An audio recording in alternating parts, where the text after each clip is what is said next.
so let's lay out what this is. This is the first time that we've done something like this since I've been team leader here. So this idea actually was brought to us by your education committee chair, Jake, who's very graciously like walking through as I put him on the spot. So this is in this circle here is some of the members of our top 20% here at KW Central. Matt, why don't you join us in a circle?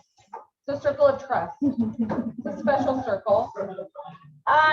We've opened up this mastermind for all of our agents to participate in, and there is some of our top 20% on Zoom as well. So I see a few of you. Hey, Mary Pat, I see your face. Wave to everybody. There you go. So what we want is this is an opportunity for our top 20% to come together and mastermind this crazy market that we are currently in. What's great about this is that if you are not in the top 20%, you still get to hear all of this information, all of these ideas, and hopefully implement them into your business practices as well. So for the groundwork of how we're going to do this is I've got a couple of questions that Mr. Bill Webb wrote out. And so I'm going to get the discussion going. And then really it's up to you guys to take it in whatever direction you want to go in. Okay? I just ask that if you are not in the top 20%, to just listen and just take in all this information that you're going to get. Towards the end of this mastermind, if we have enough time and we haven't gone on a bunch of tangents, which I'll try to make sure that we don't, then we will open it up for questions to be asked at that time, and that may, activate a few more questions or discussions to happen. Everybody understand? Sweet. Okay, so to start this out, what strategies are you using to get more listings right now, if any?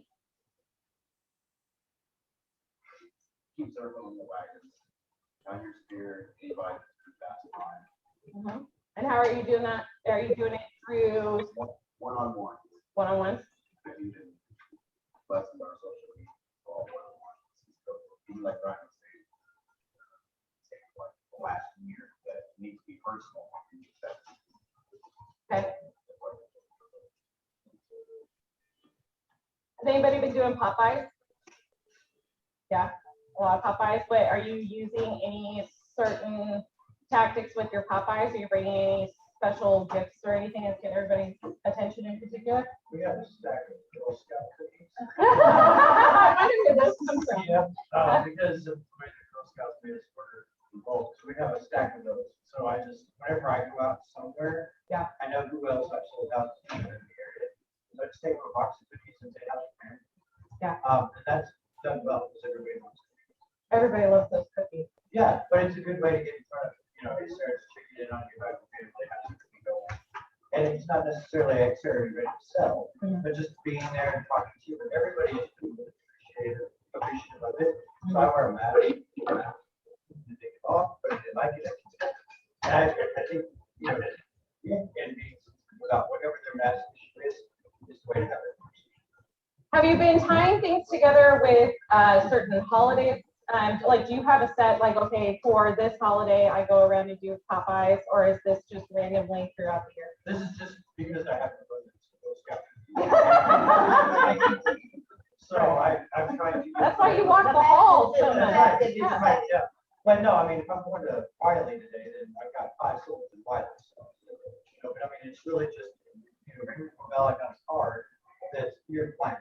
Yeah. And hey, I just came by to see you, so if they're not there, then I just like to take one that unbox. Got it. But it's been a great way to get the phone ring, and then that is a way to ask, get into those conversations. Is anybody using social media at a high level? Yeah, I know, I've seen your posts. Everybody, if you don't know Susan, so Susan joined our office just recently from Ebby. And so she's now officially part of our top 20% here as well. So welcome, Susan. And so yeah, you are using social media at a high level. What are you? I'm part of regularly as well. To stay on point, as well as adding other things. And starting to, again, to preview properties. Like we were talking about earlier, is that I took the client out for a week for a new home. Because there's subdivisions out there that investors are buying chunks of them. And there's a 7-month waiting list, so. But Ed and I have been talking about this along with Sarah, that we're going to start pushing that homeward a little bit harder, because we're this month's focus on all my posts are going to go. Just trying to get them to understand that there are options. Speaking of Homeward, because you brought that up, who's been certified with Homeward? Okay, who's utilizing Homeward in discussions for listings? Okay. Can you guys have some success? They ended up, oh, she's got a bite going, mid-bite. I'll come back to you. Veronica, have you been able to any of your clients? If you're not having discussions about Homeward, I would put it into your script immediately. I met someone the other day who was complaining, because she's like, what does everybody say? What is everybody saying right now? I don't want to list my house because I'm afraid I won't be able to buy one, right? And so she and I started discussing Homeward and what it was and how it broke down and what the fees were to it. And all of a sudden, she wanted to talk to one of our agents really quick. And that was a 5-minute conversation, okay? So if you're afraid to talk about Homeward, get into the certification and learn it, because that was a very quick turnover for that. And it turned into a great way for me to put one of our agents here in touch with this person. Anyone have any questions about Homeward? Since we're on that topic, yeah. I'll be that guy. Yeah, be that guy. So I have these details, don't know much about it, but it sounds similar to this one. What it is, it was started in Austin by a KW agent. I mean, 2 different KW agents. They will go in and pay cash for a home. Okay. What? What do you want? Yes, yes. So they will go in, they will pay cash for a home, and then your client can then purchase it from them at the close of escrow of their property. Obviously, these are going really fast. The fee ranges from 1.4% to 1.9%. So it's a lot lower than other companies that you've seen out there. It just depends on whether they're utilizing their lender or their preferred lender that Homeward has. So it's a 45-minute certification class. Due to Snowmageddon, they were pretty delayed there for a while getting people approved. Jan and Bill experienced that with one of their clients. It took forever. But then once they got caught up after not being able to do anything for that week, now their process is going a lot faster. They will go up all the way, I believe it's 5 million. And they do work 3 million, still, hefty price point. And they will work, they have to qualify, but they will work with anyone, or not anyone, certain individuals if they're in forbearance. Okay, and they have to have a 680 credit score or above. So if you've got clients that fit that criteria, it's a good option. Okay. Yeah. Got a finger up. So I recently had QR code. For my Popeyes, I just did my neighborhood and I did flower seeds. They were flower seeds with little pink for me, box springs. And on the back, I forgot to send, when she created the door hanger, I forgot to send the QR code and she created stickers for me to put it on. So I got 3 of them. So when they scan the QR code, it actually takes them to go fill out the information so I can put this in there. So it texts me and says, Mr. Smith and Mr. Main Street would like to see neighbors home at, So then I text him and give them all the information. I called him up. Staff, please create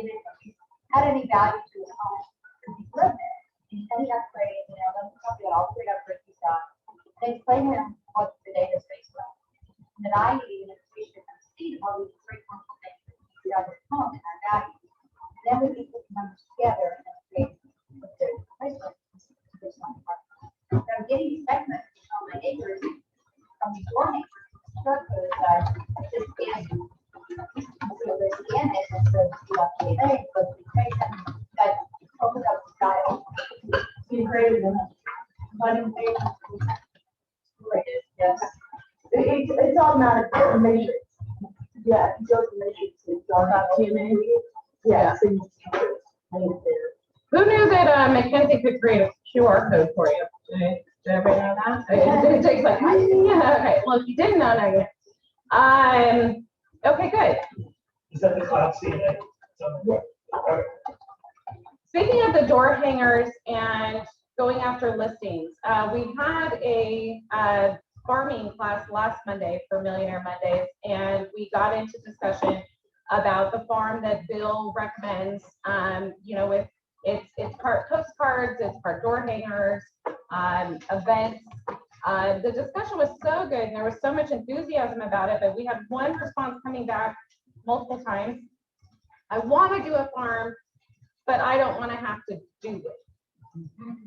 Okay, so we fixed that. So now Leverage Plus is offering a whole 1-year farming package. So it includes door hangers, pop-by tags, jumbo postcards. We will deliver the postcards to the post office for you, and you get a one-on-one consultation with me or Bill so that we can customize what your marketing plan is. So just thought, since that's brand new. Yes, Jake. Is that priced by number of homes? It's priced by 200 home farm. And so because that's the minimum for the postcards for us to deliver, it has to be at least 200 addresses. So that's brand new. So we're excited about that. All right. What tools are you using in order to win a listing consultation?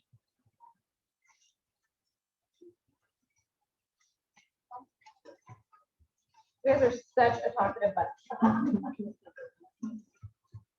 Is anyone doing anything outside of their norm of just being their wonderful, charming self? All at home. Not all of us can be Clayton after though. Mr. Charm, you got it going on. Do you give him your hat? Yeah. You do. Okay, so that's fun. Yeah. Speaking of farm and ranch, we're going to be doing a farm and farmland forum every month that Clayton is going to be running. So if you want more information about that, it's on the calendar. But we're excited about that. So let's brainstorm ideas. What can we do differently right now? When the number one objection that's coming in is, I don't want to list my house right now because, I mean, they want to list it because, I mean, there was a property that my aunt and uncle just put in, it's forehand, sit in a circle. I know, see, she loves it when I call her out. They're a $517,000 listing. They offered, well, no, my aunt and uncle offered, I think it was like 20 or 25,000 over asking. Oh, they didn't get it because the house sold for $100,000 over listing. That was at a $517,000 price. Yeah, it was in Flower Mound. Yeah, Flower Mound market right now. So people want to sell right now because they want to get that much value for their home. Yes, Clayton. I would say going back to like the homework type program, we use a lender as a bridge loan program. And once we've had those conversations, right now, how it works with the seller, we can usually get them shopping much quicker. And then once they see what the buying power is without having to be there, and then having possession of both homes, and then seeing that they're going to most likely sell their house in 3 days. So we can possibly even avoid having to use a more expensive loan because the buyer goes quicker than they're going to close. Then it kind of gets the ball rolling for them to come back. Yeah. But we have to then start making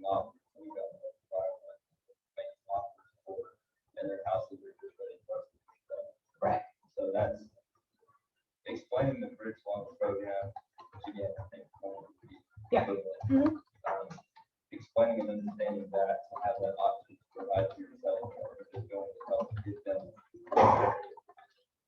So then how do we market that? We can farm that. We can We farm. farmed it, You did? yes, we got a postcard on it. Okay. Ask us how to purchase before you sell. When did you guys send that out? That was recent, wasn't it? Yeah, probably about, maybe 2 weeks ago. Okay. Leverage Plus has been doing all of those really, really nice, and you're fast and it gets done. So, Yeah. Yeah, Brian. What's the estimate for the terms or something? You got any responses? you know, on a post, on that particular one, no, not yet. The postcard before it, I got a couple of calls. And, you know, we're working the farm part. We're working the farm part. But I'm doubling down on farming.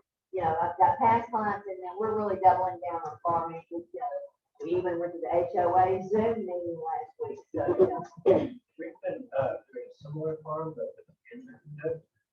And I can't take credit for this, I didn't remind us, Cassie that did. But she wrote a letter, she targeted, you get the data from title company, but she targeted an area for a buyer that she had. And there was nothing available. So she just wrote this letter in blue ink on a spiral notepad paper, tore it out, copied it, you know, and then we came with all the addresses. So it's very personalized. So it's Dear Jan Webb, not printed out or any of that stuff. But we've got, it's a little bit lower than the other guys, response to say 2%. We're about 1.5%. But we got 2 listing appointments out of it and a buyer deal. So we built 203 houses with the GCI on it. So I mean, it's worthwhile. Right. But the handwritten note that Cassie was writing Uh-huh. has been good. So we're taking that, replicating it with other buyers, you know, targeting areas. We also take it. But, and I think that that's smart, and it's funny because I got a letter in the mail the other day. It wasn't handwritten, it was typed, but just the way that it was mailed, it made me go, your mind like triggers and goes, well, maybe this is what I need to read. The biggest mistake that I saw agents do time and time again, we talked about this last week, was not farming intentionally. Just if people get frustrated with farms and agents don't follow through with farms long-term because they're just thrown out of blankets, like a big net that they just put out and they're hoping that they're going to catch something, but not necessarily making sure that you're throwing that net or casting that net in an area where fish are known to be. And so when you're putting money into these farms, getting intentional like that, writing it, that seems to be a difference. That's a win. It was huge because, I mean, we could copy it on the whole copy. Yeah. You know, and because we're considered, because copies, like, we can set out a nice, very personalized thing. And it tells us, you know, like, buyer so this, you know, I mean, it's not a life story, but it makes it a little bit more personal. And she just is. Microphone or something. Can you help our, you know, can you help our clients out? Yeah. You know, and so people fall back to that, to say, you know, do it. She got them under contract specifically. Who is marketing on social media, utilizing campaigns or, yeah? Not from a campaign standpoint, but I think it goes back to your farming aspect as far as consistency goes. And probably this too, but knowing your target, knowing your audience, and then how they're going to respond, we put together several like buyer weeks, posts. So we've been doing those. I wouldn't say consistently, just for that but we post those out, and then I often get messages from people who I've never talked to before, like, hey, we're thinking about it. And so then we just have conversations with messages I've never seen. Are you seeing something right now that is different in terms of the market with rural in comparison to? This is the hottest I've seen rural market in like 6+ years. We're getting multiple offers on $1 million unbaked properties. So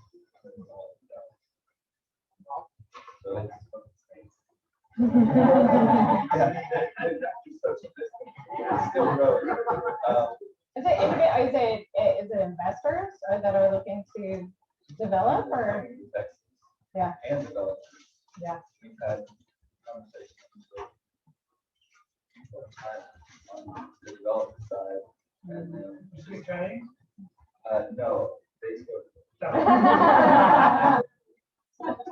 So that's coming from a development standpoint, to where they're definitely looking for stuff off market. Stuff off market.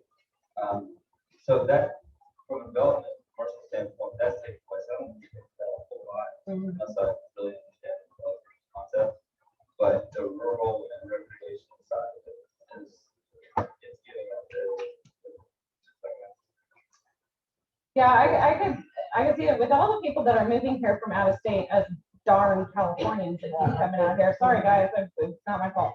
But that's a big, I mean, a lot of, so in California, they've got the BLM, which is the Bureau of Land Management in California, which is, you could go off-roading or with your horses, you can go riding through trails that are owned by that bureau. And so out here in California, or out here in Texas, where everything is individually owned, you don't have that. So that's why you're getting a lot of people from out of state that are wanting this land because they want that opportunity. And that's what all my friends have been talking to me about, because they're all, it's like, they're coming in groups now. Okay, well, good. Well, I think everybody needs to go to your forum at the end of this month, because I think that everybody needs to know more about what's going on with farm and land. So other than I'm too afraid to list my home right now because I'm afraid I can't get into the home of my dreams. What are other common objections that you're seeing in this market? We want to wait for summer. More money? Oh, okay. Because like we're, like 30 days ago, was the same, 60 days ago, was the same. And well, 6 months ago, if I was sold this, we would wait for the lines to 64. Well, and so how do you handle that objection? What have you been saying? I don't have a crystal ball, but we would sell that house in less than a week. $12 offer usually, great terms. We're doing 3 days, 0 day offers. So. Well, because the only thing that you can really guarantee in this market at this high value is you can guarantee that, like, now, right? Nobody knows what's going to happen a week from now, you know? And so anytime somebody waits on something, they're taking that chance that, I mean, we're already seeing more listings hit the market. And so what's going to happen when we start seeing more listings hit the market? It's going to plateau, and then it's going to start going down. And so if we bring that script into our objection handling right now, that we are, because Bill and I were talking about this morning, we are seeing more listings. So the plateau is starting. Now, if interest rates continue to go up, which they are, married to a lender, tells me about it every day, then home values will start going down. Other thoughts around that? That's more competition. That's a big deal. I mean, people don't want to do much to their houses right now. A little spit shine for that thing. I'm not out, you really just spit on it. Have you been looking at the houses? Because I've been seeing some of these houses and I'm like, I'm embarrassed. I'm sorry, but there's something to be said for like, you pay someone to clean if you're not gonna do it yourself. Okay, so these are all good. These are all good objection handling. Well, I got an objection. It was granted from a lawyer.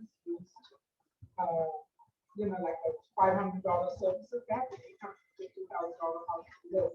Yeah. They're not in a hurry, one, because it starts finishing high school, but two, why do I need an agent? This market, Oh, right. He'll never be unacceptable without an agent. So why do I need a full service agent? To get him under contract, is what you're saying. To get you under contract. And transfer that confirmation. She's a lawyer. She's a Oh, lawyer. So she said But is she familiar with the market? Does she know what other, I think what you say is, she has no way of knowing what other agents are doing, what kind of offers are being presented up in the market every day. And depending on where she is, I have $800,000 house, and we would like to look for $1 million for contracts. Agents do work for me. Value that is the market property. You're going to make sure you get a contract that's actually going to close.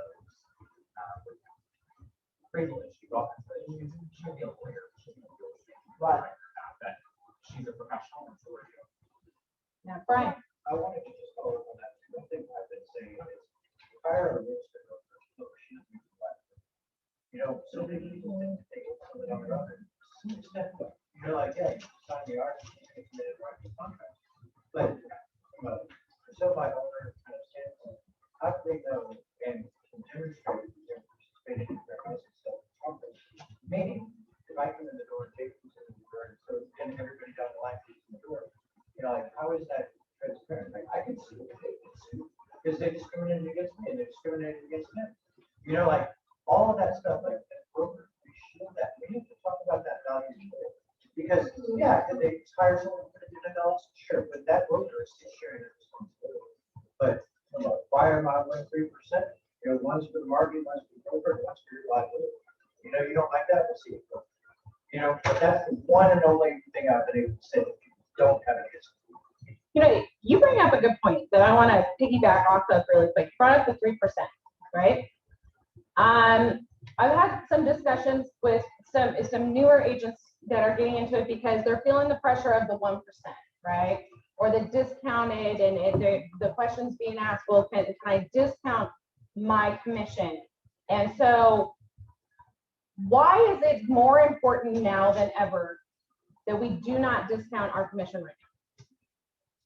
What it goes down to the big one.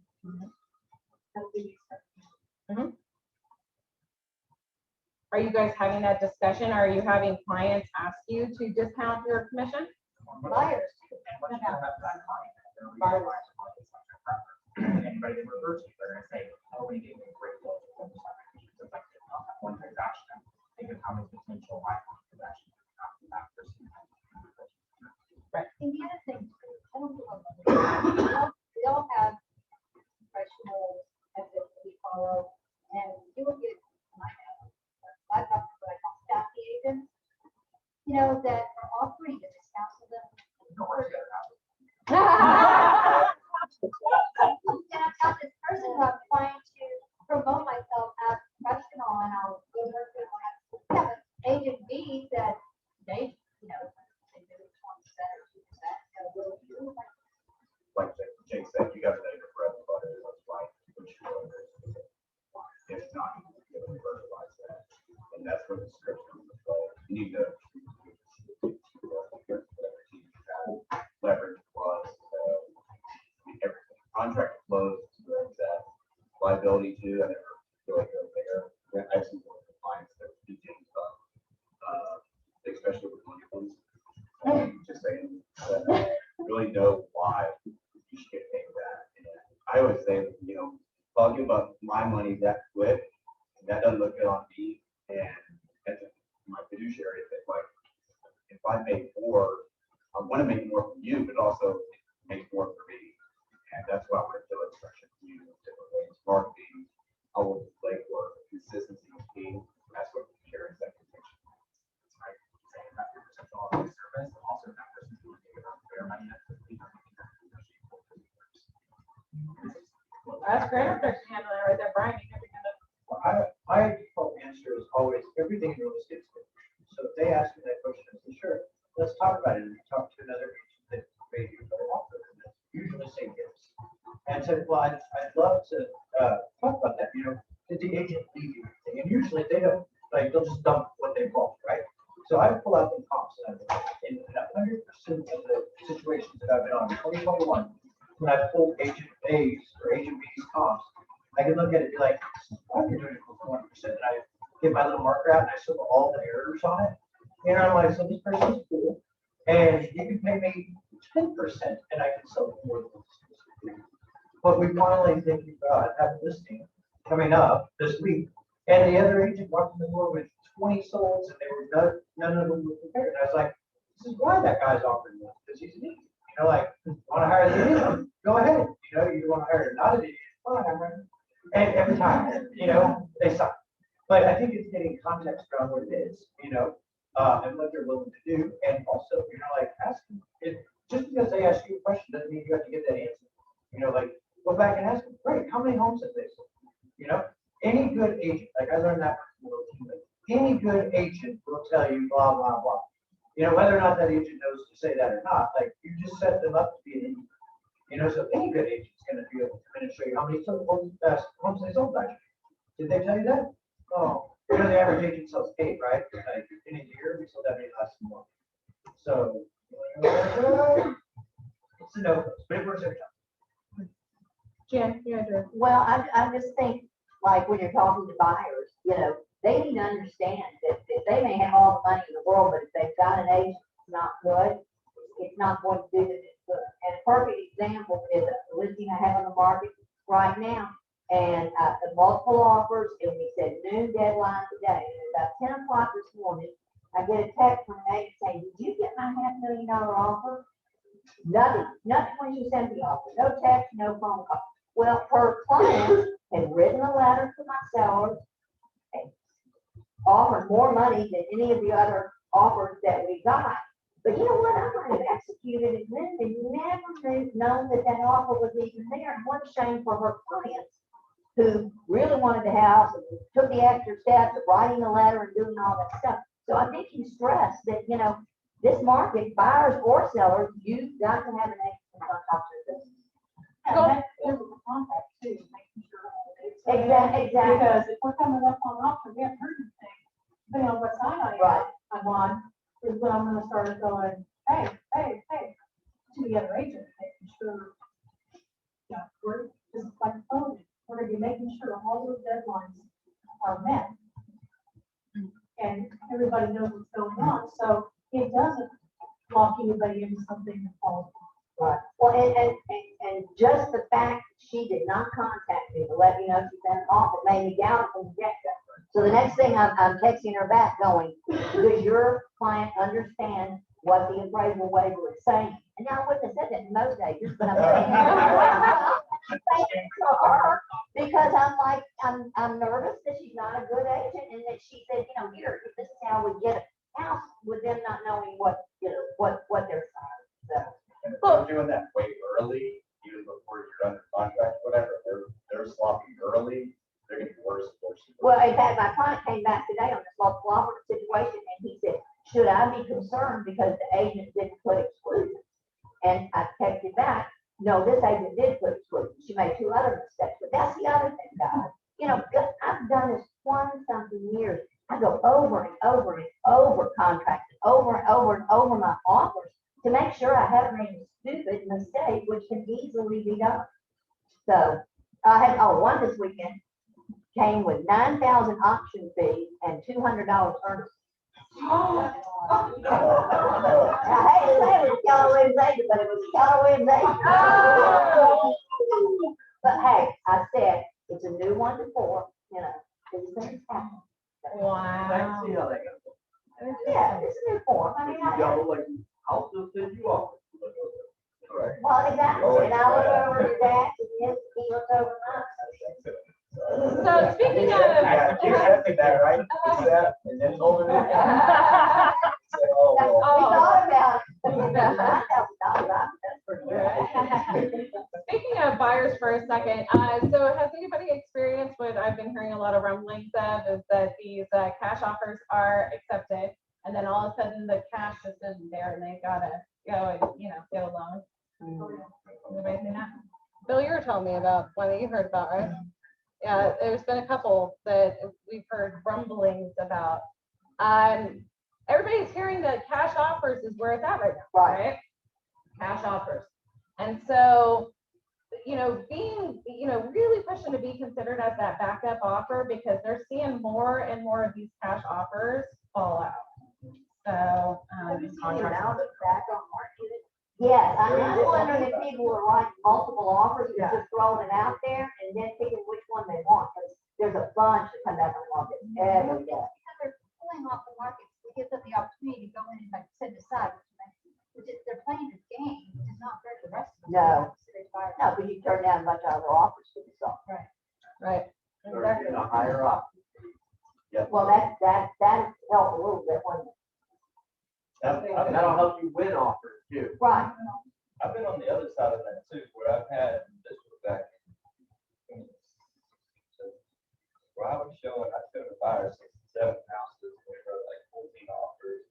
by the time I get home, driving off, the house is done. And so one day, 3 houses in the market, she liked all of them, we were off the whole, and then she did pull it off street, and she got quit. It was the only way to do it. Yeah, but So I'm Part of so I themselves. lost out on the offer yesterday, which I thought It's was hard on the buyers.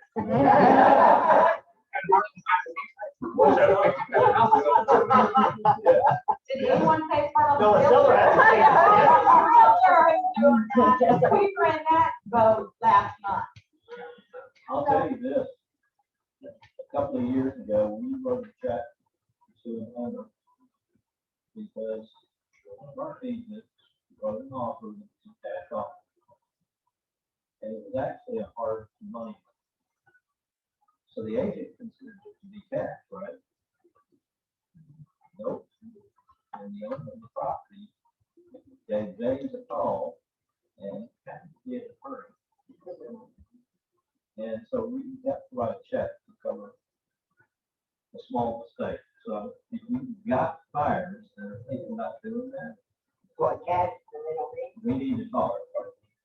That's how I don't let that offers the people. James, yeah, And when it is.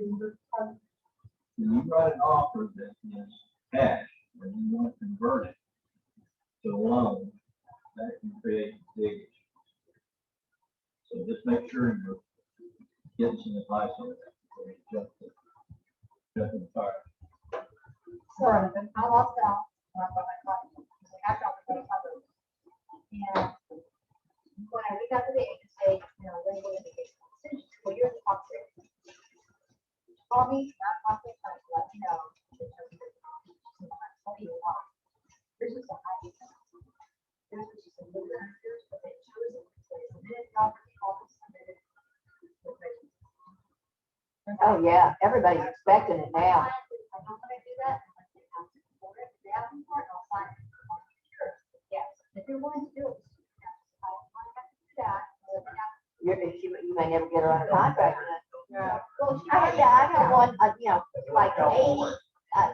60,000 over list price with no appraisal waiver, and I'm like, I'm not an idiot. If I thought it was worth that much, I would have looked at it that much. Right? So, yeah, no, so your offer means nothing Just the to me. number of thousands, right? That's right, And it's- that's right. Yeah, we had that conversation, as we go forward, it's gonna have to be included in that. I hate that it is that way, but I swear I think it's that way right now. Yeah. At least some partial. Yes, yes. One thing I've been doing for my own mental sanity, is, rationalizing the people in other markets, right? So I've heard that Boston is like the hardest or the #1 market right now. So I've talked to some friends down there, and they gave me their playbook of what they're doing. And what I find interesting is all the stuff that we're going through right now is everything she was going through before. Like her market reached us now. And so her tips for now, do this, because this will be our summer bid. It's horrible stuff, but in auction, or in Austin, she said a $10,000 auction fee, normal. 5% earnest, normal. And there's listings that say, if you do not send in the appraisal waiver, don't waste your time. Oh, yeah, the agents are getting on MLS and saying exactly what they want. Well, and but you see, like, don't ask for an option. Like, they'll tell you, like, we're not paying for this, not paying for that. You hate to tell your client because you tell them they're getting screwed. But this is the market, but I feel like for me, it's a hard pill to swallow. We gotta realize, like, if it's 3 months away, $10,000 option fee, why not make these conversations now? Because if it helps you to win, I guess you only get one shot, but I mean, what's the worst thing to do? Pay by $100K, or you gonna pay by $50K? If you're FHA, what prayer do you have? Yeah. I know, that's right. On No. what price house are you paying a $10,000 option? So $150. I mean, what price is that That's not in on? Austin though, but like the median price in Austin is like $400,000. But you get it back when you opt out, so. You could throw $100, take a home off the market, Right. 49 other states, and they can say, common stage is not 10,000 as free home. It should be. I agree with the $100, but the It's not to say that you have to $10,000. pay 10,000, but here's the takeaway I from got it is, 700. and again, it doesn't make sense to me either. But realize, we're all in a market that none of us understand. We're all playing catch relationship. We're all trying, we're here to get the tip from you and the tip from you that's gonna help me, right?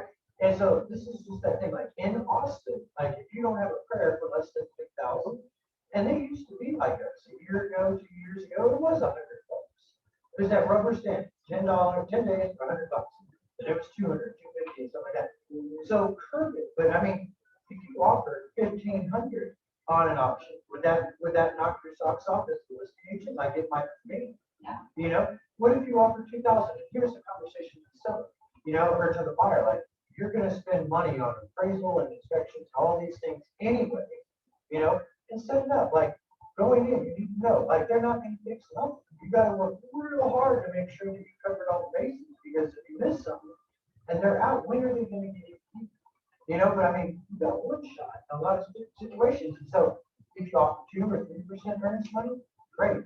You know, I mean, which is lesser of two evils, $5,000 option fee for 5 days or no option. You know? The worst case, your offer is accepted. Well, right. Worst case, you offer spend it's money accepted. on house money. But if they're telling you, you know, you win with no option fee, I mean, I'm uncomfortable with these conversations. We all have to get comfortable with being a coach. And we all have to get to the point you said, Mr. and Mrs. Fire, you're the judiciary. You get to make the decision. I don't like this, but this is how you win what you want to do. And that's on them. You know, so They're it's checking the fine. box, we'll get the money back. Yeah. If that box doesn't exist. Yeah. Matt, you had your hand sliding up. a little bit. Yeah, I was just gonna say, a couple things that we're doing is, the full approval for our buyers. So not a pre-approval anymore, but a full approval. So that whenever we do the third party financing, then on top page 2, they're checking that box that says buyer approval is not part of this. You have to, I mean, and then the other thing is, I was thinking back when I was part of the market in 2008, 2011, was India was on the other side. And what were sellers offering at that time to buyers? They were offering trips. They were offering whatever else. They kind of, so I'm like, why don't we flip that and turn it?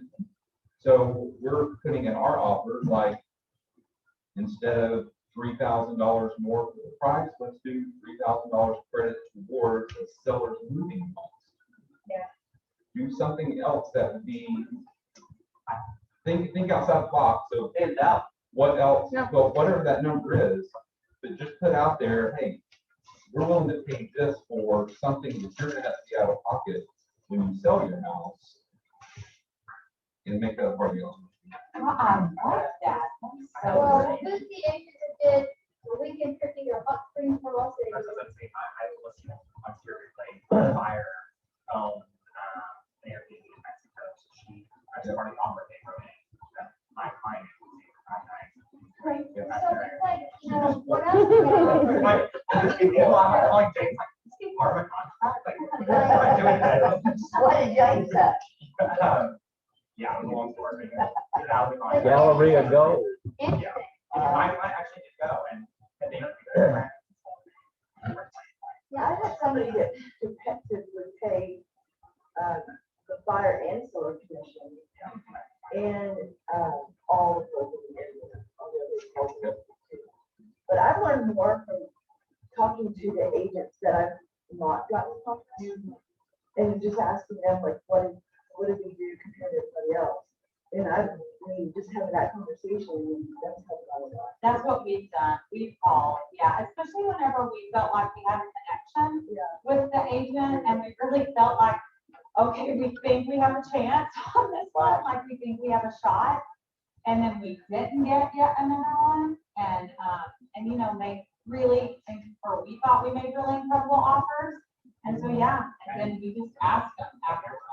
And they said, yeah. I was gonna say, I don't, if I'm in an option period, if I have such multiple offers, sometimes I call my offer, I'll say, I always say, I'll play for round. They won't give you the number, they'll just give you what they'll give you. I won't give you. Well, ask for right back up and then you'll find out the number real quick. Yeah. How many shows they had, you know. Yeah. I'll have them show me everything. I have a condo on the market right now. I did my comps, I priced it right.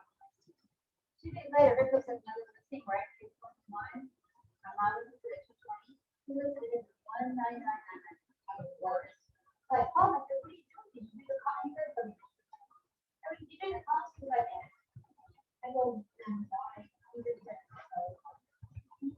more traffic. And they'll get So a, we sold that condo in 2 days, for $235. Mine's sold. We talk about the grayscale, it's like, especially verbal and stuff, because I've had some reformist meetings like this is saying, and like, I will dig with some good questions, and I'll get them on the phone, text it, email. I know it's so grayscale, and I know it's my job to help my client, it's like, what is, it's not even here sometimes.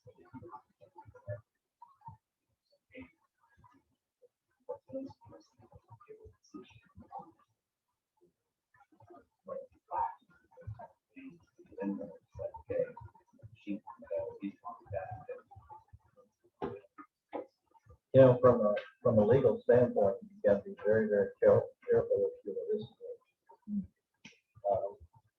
You have to, your client is the one who determines how you present multiple offers, whether you ask for highest and best, or whether you counter a single offer. That's up to yourself.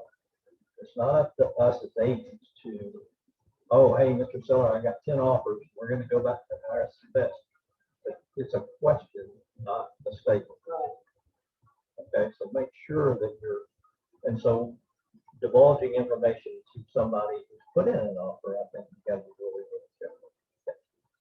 I saw this, I was wondering if anybody else has seen or heard this too, because this may be gossip. But I read somewhere that micro brokerage is taking all their listings to auctions. Anybody else? Yes, we did.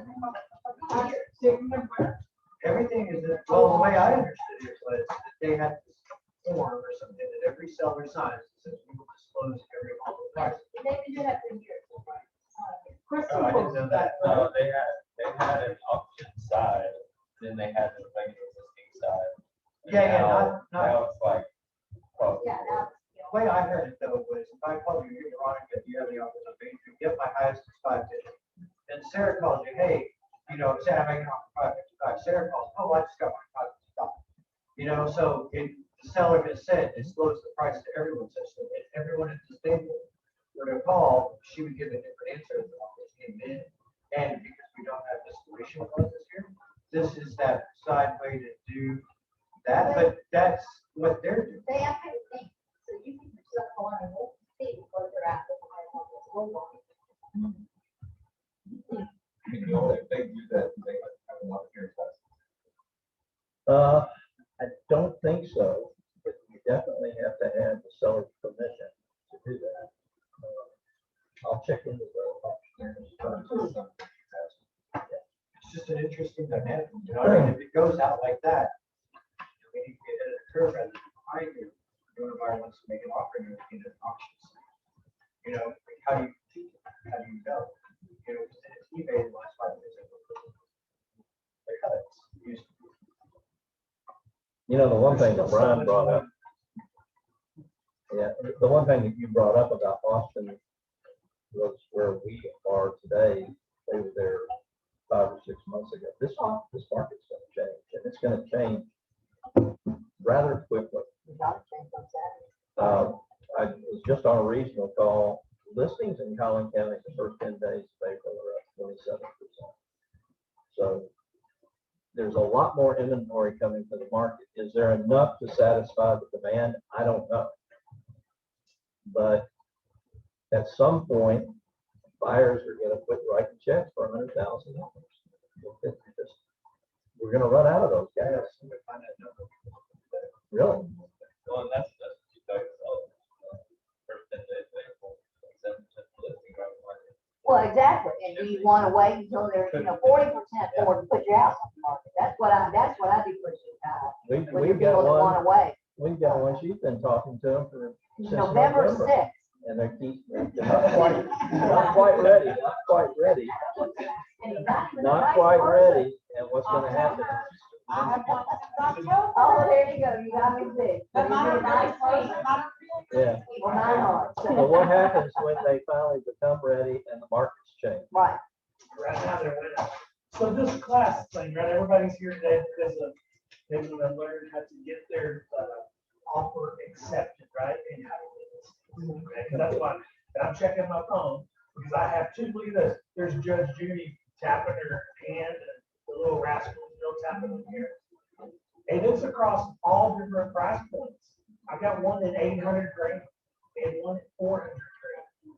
And we've been looking and writing offers, and I'm not used to them not approved or accepted when they have the means, the desire and the ability. And they're willing to do the appraisal paper. And they're over asking price 30, 40, 50, $60,000. And they want it so bad, nice houses. The box on the option thing doesn't matter.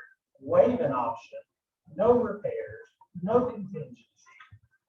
I would never, I would tell my buyer, never to waste time. We did all that and we didn't get it on a $900,000 house. We didn't get it closed until the next year. And that house closed in 2 weeks cash for 75 over. No auction, active, no repairs. I only hope some of those deals are falling out, like you're saying. Yeah, but it didn't, I haven't seen it fall out. Yeah.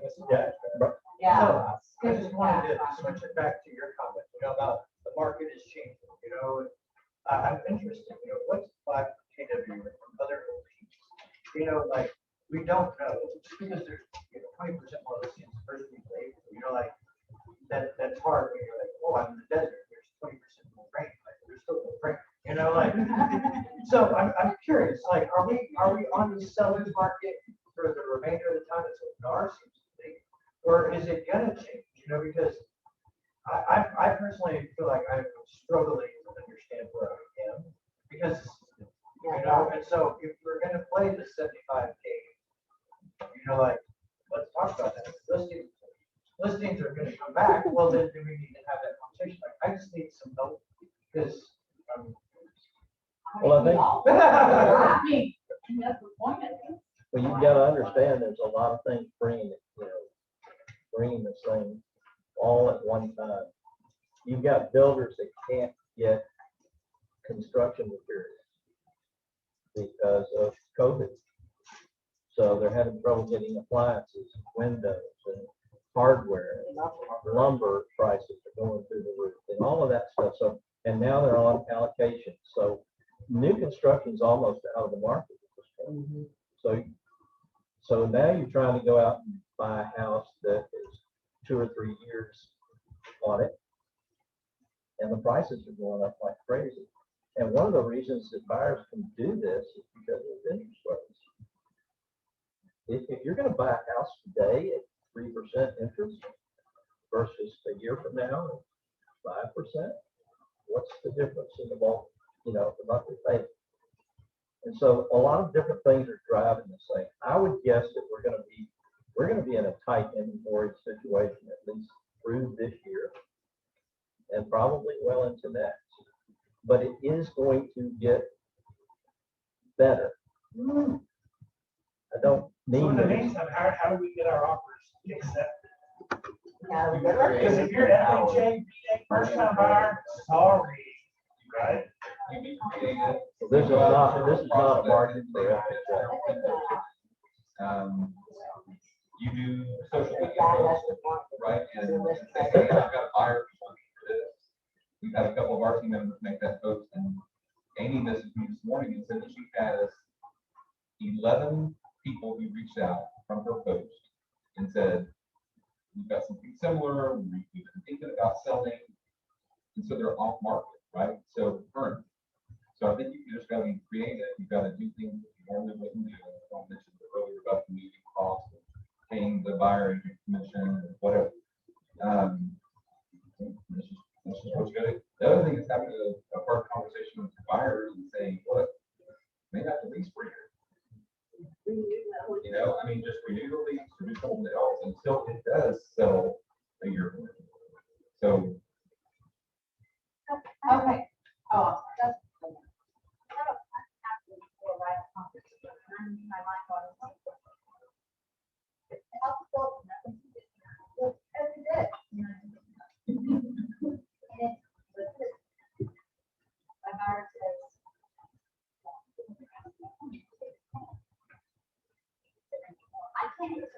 Right. I don't know. The numbers are all over the place. I would,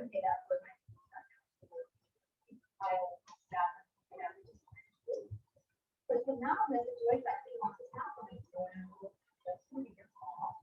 What does he want? Of course, I call the list, like, what do I want? It's a trust. Probably it's great, so.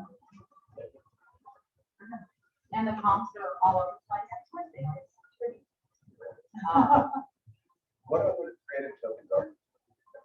I heard on the news that pizza shop guy has a pizza weed for 50 Pizza in the week. Sorry.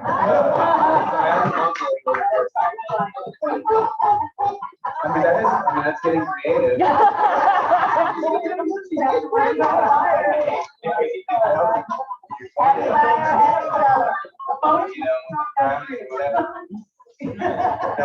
But a pizza shop owner, he said, will also do one pizza per week for the next 52 weeks. And like getting creative, I like that back in title. I want to be a best. Is he gonna eat a pizza a week for a year? Give it to the seller. Oh, you mean a big coffee? Yes, I'm sorry. It must be the pizza I'm eating. But it could be anything. It could be season tickets to the Mavs, season tickets to the Cowboys. It could be quite sensitive. There was a builder back in the 90s that when Deerfield was being built, they were having a hard time selling themselves. The guy ended up going to prison, but when the buyer came in, there was a BMW in the garage. Wow. So I heard that some of that stuff went down in Rockwall. it did. In Rockwall, it happened in Deerfield a lot because they were counting on J.C. Penney. When J.C. Penney moved to the area, they were counting on those buyers buying these big spec homes. And the buyers ended up buying big custom homes instead. And those builders were doing anything to get rid of those homes. So, yeah, BMW in the garage. Actually, in the garage. Tell your story about the hotel agent who went no auction. Because I really want to. Yeah, I was talking to one of the agents over there last week, and she was like down in the dumps. And I asked her what was going on, and they had put in an offer on a house and won with no option, period. But they went ahead and did an inspection anyway, because they're allowed to. And they found a little over $9,000 worth of stuff between foundation and roof. And that was just the big stuff. It could have been, she said it could have easily been $10,000 to $12,000 total. And so her buyer said, we don't want this house. We need out of this deal. So she's looking for the contract, desperately trying to find a loophole. HOA docs, maybe. HOA. Yeah, but still, you don't want to be in that So position. dirty. That's what I'm saying. I'm just telling you, Don't do that. Don't do, no auction. if your buyer's even thinking about that, your advice needs to be, you need an option period. Maybe if the house is 1 year old, you could do something like that, maybe, but 10-year-old house, you gotta expect it. You know what you do. Recommend putting that in writing. Oh, yeah. We recommend sending an email with that in writing, and I'm recommending that we have an option period, and here is the Yeah. consequences that can arise if we do not. You have to have a buyer sign it. if you're gonna- Yeah, the last thing you want is your buyer coming back and suing you after they can get out of something. So definitely, yeah. Did you get out of As it? per our telephone conversation of 2 minutes ago, you are instructing me to put in an offer without an option period. For our conversation, good. Yeah, it's just good coverage. It keeps you out of hot water down the road. Because I'm telling you, people are so litigious today. And they always want to blame somebody else. I want to circle back to what you said. So the post about, fire needs or whatever, right? So we had that situation, and I actually was going to present it to one of our seller buyers who is nervous to sell because then they're afraid they're not going to be able to find, what they want to buy, and they're going to have to move quickly, right?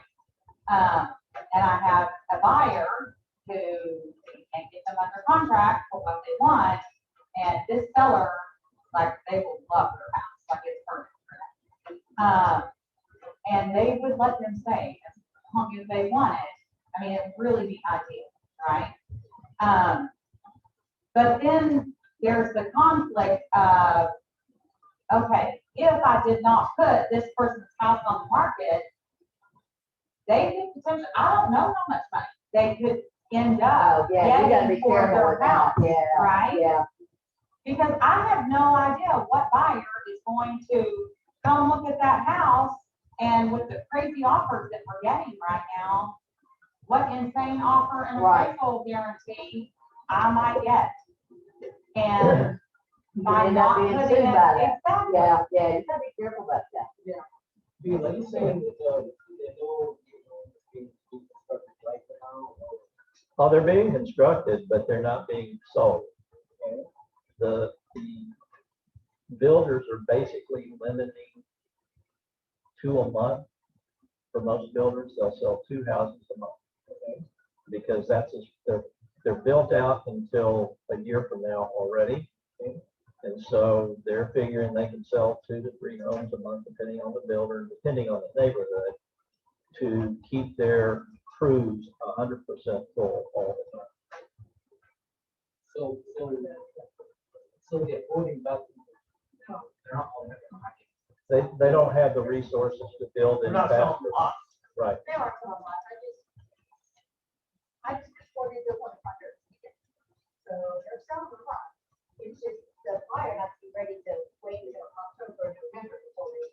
Well, and then I hear some builders are trying to renegotiate terms after you're under contract, which I is, have one though, that they gave her a base price, she said, however, we are expecting a price increase in May, $10,000 above, I'm still worried about this hot. well, she shouldn't have to pay the 10 or 15%. She's on the, she gets the lot.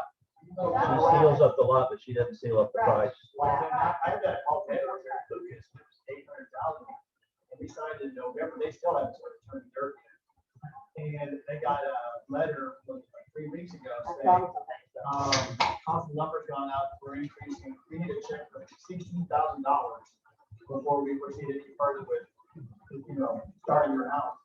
And if you don't want to do that, we completely understand, we give you all your money back plus $500. So they called me and they were just, to be tight for something. Sure. I mean, it's crazy. Look at the contract, I had James look at it, and went, well, you can get an attorney, but I fight it, but. Did they pay the extra money? So, they paid the extra money, and so here's the thing, you pay this extra money now. You're saying that they'll, you will again, Well, yeah, what's to stop them from coming back every time? And so, but the builder called and said that, they took a $2 million hit just a month before, and lumber costs increase. They said they can't sustain that any longer, so they had to start passing that along, so. Well, they probably came in, like, we're not selling it. And this is the reason why she has secured the lot, she has a lot, but she has the price. of the house will be. And the house you buy with 10-foot ceilings may have 8-foot ceilings by the time you get it in. Wow, wow. Cost of lumber. Oh, Yeah. Well, they could, you buy for it close to $100 for that you buy for. Like $97 at a Home Depot. I just saw that, yeah. Just and we like- saw people when the snowstorm buying lumber to burn. And they're like, yeah, we'll show you. That's my house.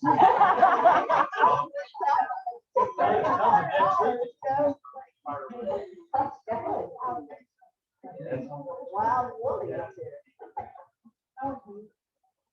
We were over in Lavon, which is almost like the Oregon Express. Kind of, chemical changes, but they have a 7-month witness.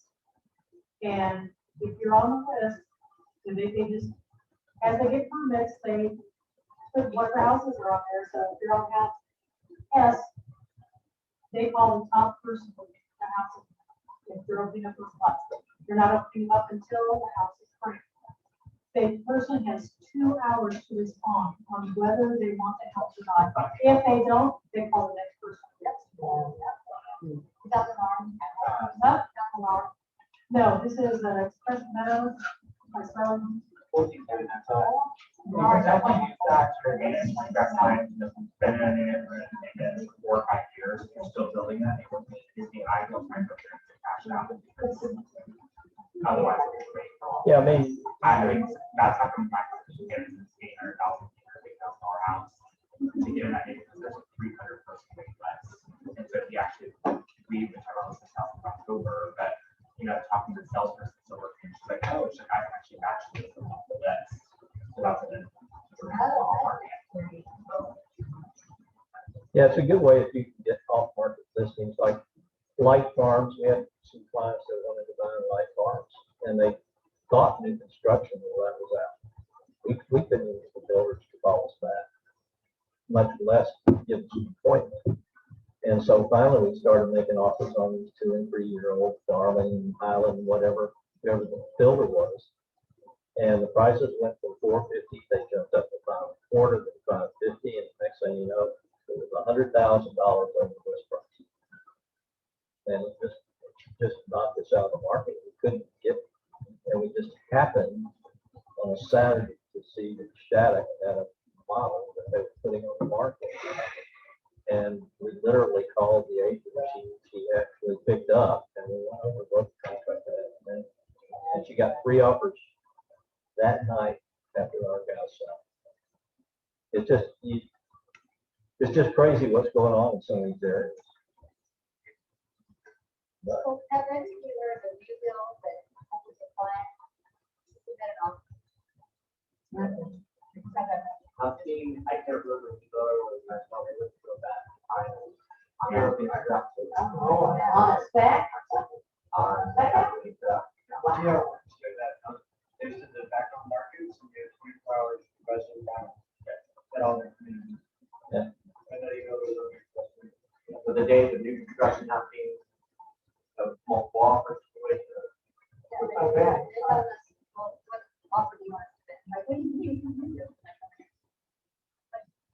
We need a class here on backup offers. Because I'm Yeah, telling backup you, don't be lazy. Be writing these backup offers if you can tolerate the price. He said that I asked an agent, or they said it back. Uh-huh. She said they got 34. So what does that mean? She can only accept one. Yeah, right. Did she get a backup? She had told everybody that's submitting an offer, yours should win, however, if this falls out, we'll call you back. Okay. I said, they already got that. Go through. Well, that's true. Well, exactly, yeah. Paper and paper. Well, here's the thing, those offers that came in, that they didn't choose it, they had no one else to buy. So what? Right, somebody. but again, as an agent, don't make that determination. Ask your seller if they want a backup offer. Right. Because if I'm the seller, I want a backup. Right. It should say backup offer, accepted for your highest and best, so that's what it's, you already know. Well, or I'm just figuring on a backup offer, they're gonna tell me what they're, Right. I mean, that's when I think you can find out what the house went for, because they're probably not gonna take any less on a backup offer. I did tell the listing agent, I said, don't you want leverage a little bit? And then they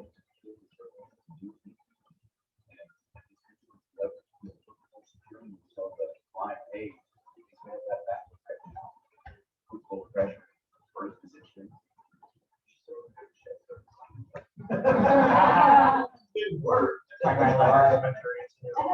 But guys, that's really, seriously, that's us being lazy. That's right, that's right.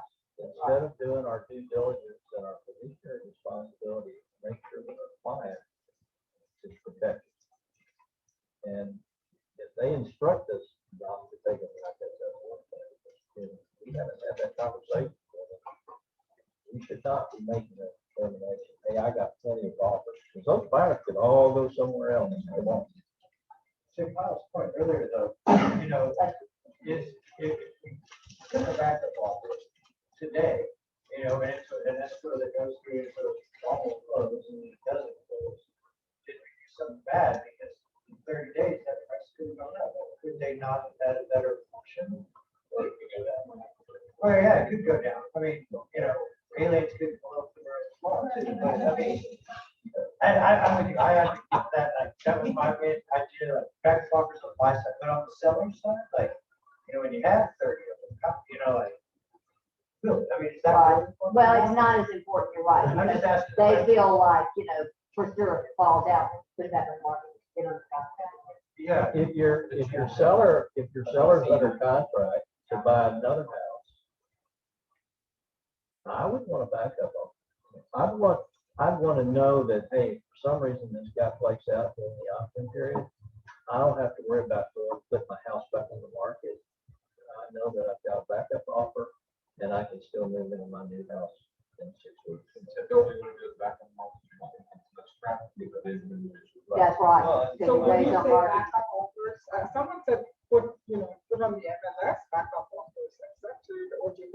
Well, they're putting everything else on the MLS if they want, so yeah. Yeah, Put something that's not me. with the first contract as the seller's agent, if that buyer's agent comes back with the appearance, then you just say, hey, yeah, it's okay, we'll just sell it back up, are you sure you want to ask for all? And then that's making you down your seller because they go, I'm not going to check with that. Let's just go ahead. Yeah. Yep. And that's Totally right. Part of the media go, and then now they ask for this, now it's, okay. Yep. You don't have to disclose this whole inspection report of signature event. It's fine. That's fair. Like she's saying, they come back on the market, you involve that, you have less traffic, now you may have to do X, Y, and Z to get it back on the contract instead of, hey, I got that. And you've got the emotions of the seller. True. Guys, there's so much emotion tied up in these transactions right now on both sides. Because buyers are having to pay through the nose, sellers are worried. We're talking to one right now, they've got a great offer, but they're worried, are these people gonna really go through with it? And that's a risk until the day of closing. Okay, so I want opinions on appraisal packets, because we have always sent appraisal packets. And I have gotten 2 very, very low appraisals in a row. And so it has now made me question on the sell side. So I'm like, okay, so do appraisers think that by me sending them this, it's me going, here, let me help you do your job? Because I mean, I had literally one that came in $54,000 low this past Wednesday, and one that came in $50,000 low the Friday before. So it's killing. And on hers, two of the comps they used were from last June. Yeah. What's Almost a year old. As long as it's not 20 that don't make sense enough, that should help it a little bit. I would say do that. It's better than at least he's seen some, or she has seen some of that. And I haven't felt that much. Well, So on one of them, it wouldn't help me because she literally accepted the first offer we got because it was a great offer.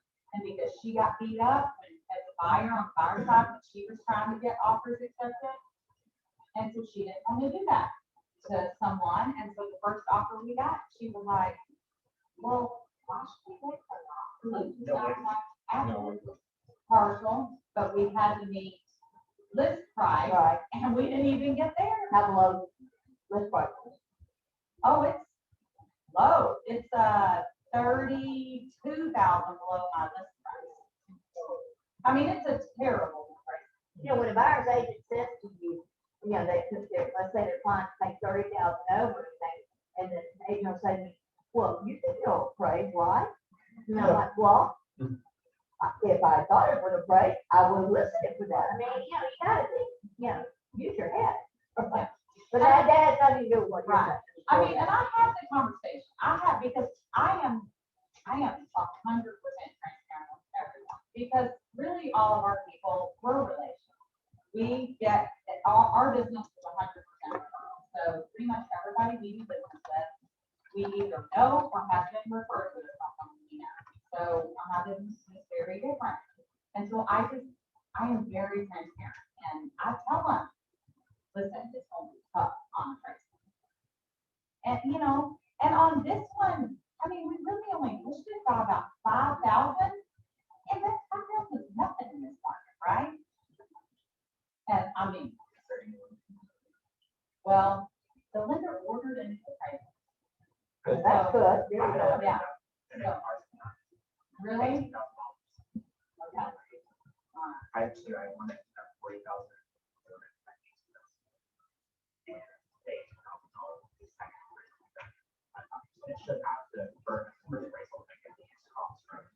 They did use a comp in January. That was over our list price. So that was and our sort of dropped with Well, I mean, I know how to use older ones because my house is bigger than all the other houses in the neighborhood. I mean, so there's a reason why we use the older ones, that he didn't give us appreciation. You know, from last, Which was on the- summer, It was just 10%. Yeah. only. On a $450,000 house. Exactly. So I mean, I don't know. So do y'all send appraisal packets every time? Friday.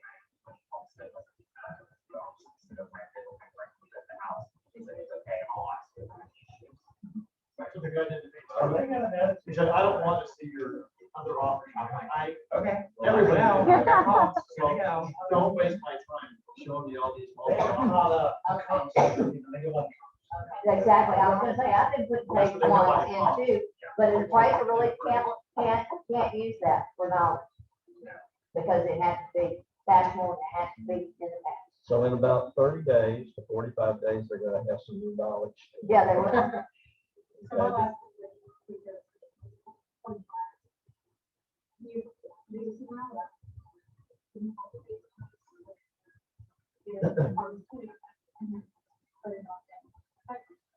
The inspector came from South.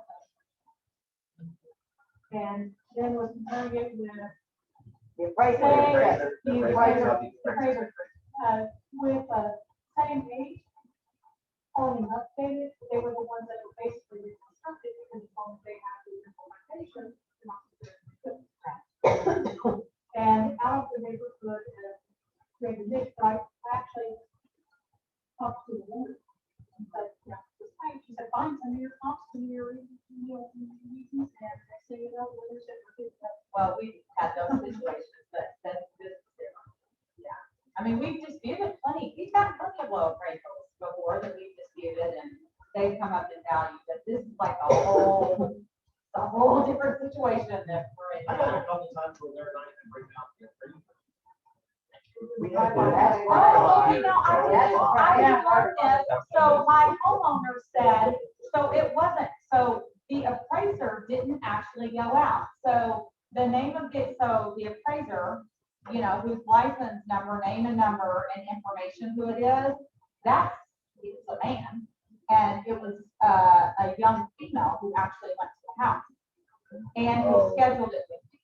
Because they'll know through their whole thing. So, but what is that? So is that's probably an assistant that he has. Right. Yeah. But does that give us any leg to stand It on? gives you an argument, but again, it's up to the appraiser. Yeah. And some are good and some are not so good. The one thing that you can do, and have y'all talked about lender appraisal waivers? No. One of the things that if you represent a buyer, particularly if they're putting a lot of money down and they have really good credit, talk to the lender and see if they will give a lender's appraisal waiver on the property that we put an offer on. So let's say it's a $500,000 home and you want to put in an offer at $530,000. See if you can get the lender, because of their strong credit and the amount of money you're putting down. Sometimes they'll give you, they run it through computer underwriting, and they can come back and give you an appraisal waiver. It's under jumbo. Right. What's it now, 534, 524?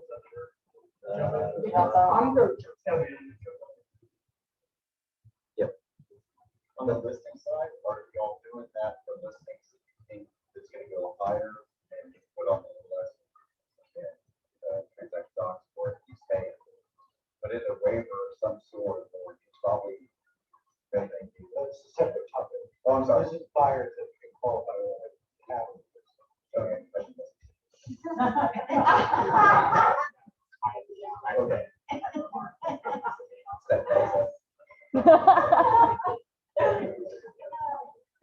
But it's another tool, and it's not always gonna work, and it may work for this property and not for that property for the same buyer. So you just get, it's property by property.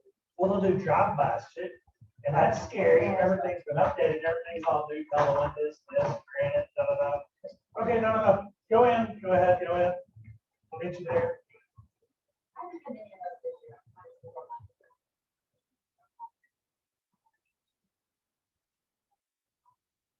Any other questions, thoughts? So when the market actually gets back to the point where open houses actually happen, that's where I think with a lot of my listings is because I was actually doing a call back with the buyers looking who's going to sell their house. And so that if I represented selling that house to them in that detail, that enthusiasm, then they knew that I was going to represent them when they sell it. So the whole branding and no matter where you're at, what you're doing, people. So I have actually another agent has figured out this web, so I haven't over a while since then. You know something really happened. So her buyer, who also was a seller, they didn't have their house on their contract yet. She wanted to kind of shop with her again. That's what's going on. She said, "Hey, there's an open house coming down. You know, if you want to go look at, you know, 1 to 4." She said, "Well, I've already got an appointment at that time. You're welcome to go." Then go to the open house. If then the person who was listening or just somebody said to her, "Do you have anything?" She said, "Well, I've been talking to you, I haven't done anything. But I've been talking." She said, "Well, we, the team, are offering if you and your so now, if you decided that the house where you want to buy with us, even if it's in the house that you buy with us, then you can buy it back." Said, "Really? You buy a house? You know, so he took the sales side, get 1% back on one and took that money. Oh, my friend, said, "Hey, you know, we decided to go down and well, they're offering us all this money back from the sell side and from the buy side, and we really use that money." Don't let your buyers. Well, another problem you have is like Redfin. They'll sell your house and they'll offer, "Hey, if you buy it for us, we'll give you $2,000 back." So that's a good team. And that's why when you take a listing down to it, you're in an interview situation the entire time you got that listing. And that's what Susan is saying. We should be hammering the neighborhood when we sell a house. Just sold. You should be farming. We did the farming class last week. Those things are important because, yeah, Redfin will do it for 1%. But guess what? You're going to get a sign in the yard, and you're not going to get the information you need. And I get it. Things are selling very quickly today, but that's not going to happen forever. How do you keep the seller from dollar signs in their eyeballs? So front, top. That's Right, correct. you have to have so much. Oh my gosh, my neighbor sold the house, you know, $500,000. First resident, first this, first that, first another, first this. And yes, I go into the listing like acting like I'm neutral. I've already lost about it and gained it. And that helps me just be neutral because my personality style, I definitely want to fix everything. I can. But as long as I'm talking about the benefit, I'm talking about the open door, and I laugh and say, "Well, yeah, open door sent me a 275 offer at my house, and I can probably get more close to 300, and I leverage that." So you have to knock out all these things. I personally, I have a hard time talking to people about any of the work that they're doing. Sure. Well, correct, but I don't talk negative. I'll even do, hey, if I sold my own house, I'll use that as an example. Hey, if I sold my own house the door, I get this. If my mom and I listed it, we probably get this to this. These are the things we're looking for to talk about that contract close a lot, not just what it's selling. And you don't have to talk technically, you can just speak from a relational standpoint about what they get from you. It doesn't, you don't even have to talk about You don't have to anything call about them. anyone else. It I do know. can just be about what you bring to the table. And it's always, you know, like, you know your worth, you know, it's like, That's my yes,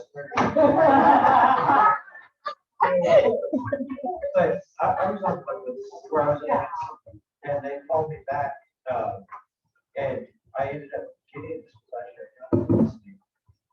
Only because the agent, I don't even know if that agent, just go, Brian. It's got out of rehab, and, you know, I mean, all of these, I mean, there was all this stuff like studying, you know, he got some stuff, all of these crazy things that this other agent had said, to win it, and they said, you know, we wanted to give you the, you know, fair chance, but everything okay? I was like, you know, but I had to, at that point, I was defensive, and I had to get back and correct it. So to clarify my earlier statement, you know, yeah, I'll tell them, like, these things are wrong on the comps, but they need to make a choice. But I'm not gonna say, you know, Jake's a bad guy, blah, blah, blah. I would just say, you know, like, this is what you need to know about the. But I would always say, I'm talking about another agent person. That's their business. Yeah, I think And you have call them idiots. Well, I might do that. I don't know.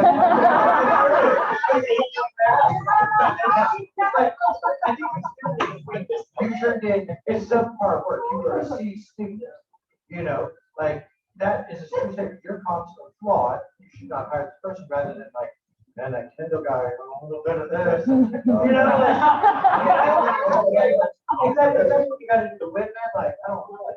You know? But you want to bring it back to the things that you do for your client, whether it's a listing.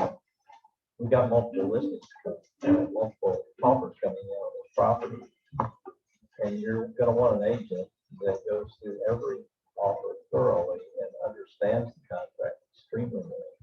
And you can call on their experience, or you can call, if you're a new agent, you can call on the fact that you're part of a brokerage of 400 plus agents, and you have a broker who will not only get back with you, but will get back with you very, very quickly with any questions about offers that are made. So that you bring that back to, here's what I bring to the table, that you're not, and you don't have to say a bad thing about Redfin, for instance. All you have to do is make a payment. And the inference is, I'm going to get more with you than I am with someone else. And you have to be really good. You have to learn your scripts. It's, hey, I'm going to choose this person because they're going to charge less. Well, if we can solve that problem, are you ready to sign with me? Sure. You can show them you're gonna get more, because I meant to do that, go ahead, let's get an open door, orchard, has one orchard too, come on together, and let's just sell it. So guys, that 40 should, grand. open doors, we've got killer offers. We've got a tool to compete with that. You want to sell your house with cash? Awesome. I'll get you an offer within 48 hours. You're worried about buying your new home? Whether you're going to be able to find something, great. We'll put you under homework. And we can go ahead and buy your home today with cash and then sell your home. Does it cost something? A little bit, yeah. But it gives you the peace of mind of being able to buy now and then sell. Well, with appreciation, you know, might turn out better. Yeah. So Buying home. if you guys are not using these tools, you need to, because these are huge. Just having it in your quiver makes you a long way better than the guy next to you. And then Homeward lets us sell it for them, right? Yeah. Yeah. Right. But you have to be certified, so maybe. It's a 45-minute webinar, guys. They give it every week. So if you haven't done the Homeward certification, go get Homeward certified. This market center is affiliated with them, and your competitors don't have this. Baker doesn't have this. Century 21 does not have this. Remax doesn't have it. So use the tools that we have.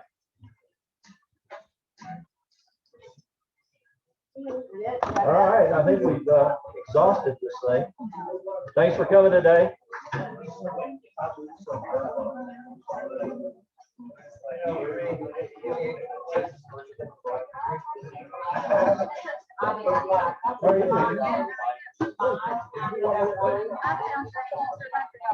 Okay.